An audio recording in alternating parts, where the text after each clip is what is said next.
Hello everyone, this is Anmol Bhardwaj, and in this video we'll be discussing a very trending topic, the disconnect between the stock market and the economy. First, let us see via examples what this disconnect is. Despite stunning 15% annual GDP growth in China from 1992 to 2013, Chinese stocks fell by 2% per year in the same period. Mexico, on the other hand, saw its stock market gain 18% annually despite annual economic growth of just 2%. But why there is a disconnect? Also, is it the first time that this topic has caught the attention of the investors and the researchers? Well, no. Several researches have been conducted to demystify this relationship.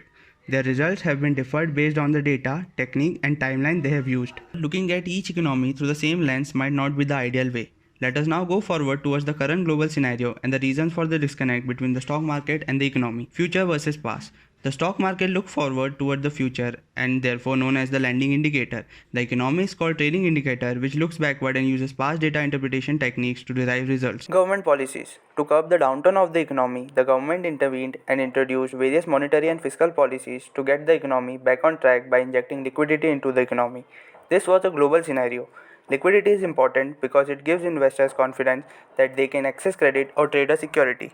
Bond yield. The bond prices have gone higher during recent times and the yield has reduced. This has made the equity markets better option for the investors as the bond yield had reduced to an all-time low. Sectoral weightage. Based on their market capitalization weight in major indexes such as the S&P 500, the most visible and economically vulnerable industries are also among the smallest.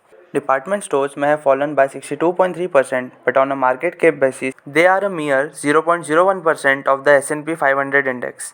It is important to understand that indexes based on market cap weighting can be, as they are now, driven by the gains of just a handful of companies.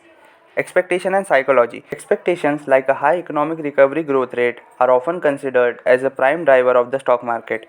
Expectations from the future make the investors take action in the present. Incomplete representation. The American economy has more than 6 million companies, so the S&P 500, as large as it is with 500 companies, is still not at all representative of the broader picture. Stocks are ultimately driven by per share earnings growth as well as changes in valuations. On the other hand, a country's economic growth is driven by the revenue growth of all its companies. Now let us look at the Indian scenario. This graph shows that there has been some correlation between the stock market returns and the real GDP growth rate of India. The next graph shows the approximate calculation by RBI of the contribution of different factors in driving the Indian equity prices in 2005. Let us now dive into the recent factors. The reduced interest rate on borrowings, monetary policies like on-tap targeted long-term repo operations of up to rupees 1 lakh crore, special open market operations to INR 20,000 crore, and introduction of stimulus packages have created excess liquidity in the economy. Even global liquidity has aided in the disconnect. The RBI governor said excess liquidity in the global system appears to be fueling stock market exuberance. Fiscal policies like reduction in corporate taxes, production linked incentives have supported the corporate and the investors.